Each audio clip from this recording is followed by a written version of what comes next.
យាយពី3ម៉ាត់ឲ្យស្ដាប់ទៅមើល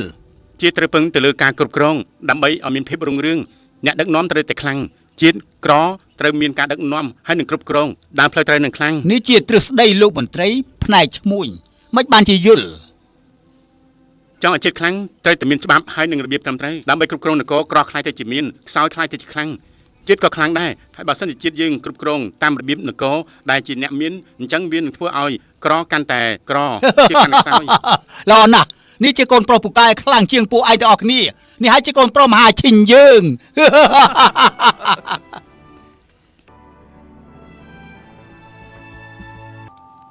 ច្រើនឆ្នាំមកនេះឯងនៅហាន់តានមានការលំបាកខ្លាំងណាស់អង្គុយទៅអ៊ីនចិនឯងទទួលការលំបាកនៅហាន់តានឯងមានស្នាដៃល្អត្រូវការអីខ្លះព្រះអាយកោនឹងប្រទាន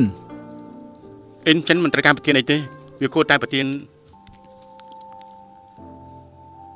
ទៅឲ្យអ្នកម៉ែជួបការលំបាកច្រើនណាស់ល្អត្រូវតែប្រទានឯងក៏យើងប្រទានម្ដាយឯងក៏យើងប្រទាន iDrama HD តាដឹងដែរពួកឯងនៅនគរចៅជួបការលំបាកច្រើនណាស់ថ្ងៃនេះប្រទានទៅឯងមុន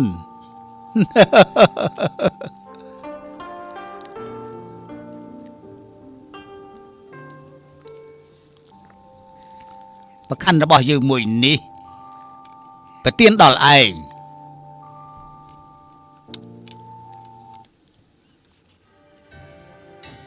ព្រះអង្គមិនកើតទេ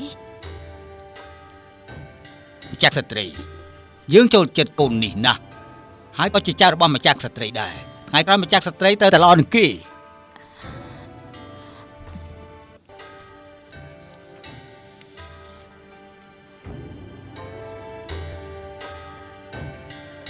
ព្រះពើ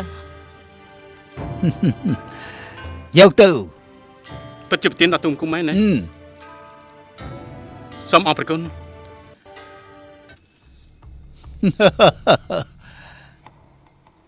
ស្ដាយណាស់មិនបានទទួលពួកឯងមកវិញឲ្យបានឆាប់អតីតព្រះរាជាបើបានជួបឯងទ្រង់ក៏កាន់តែសប្បាយប្រទេសថែមទៀត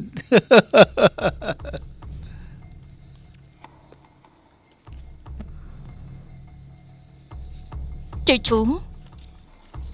ពេលនេះឯងមានសំណាងល្អដោយសារតែកូនរបស់ឯងនាំម៉ែកូនគេទៅដំណាក់ចោះព្រះអង្គក៏ដល់ពេលសម្រាប់ហើយដែរក្រាបទូល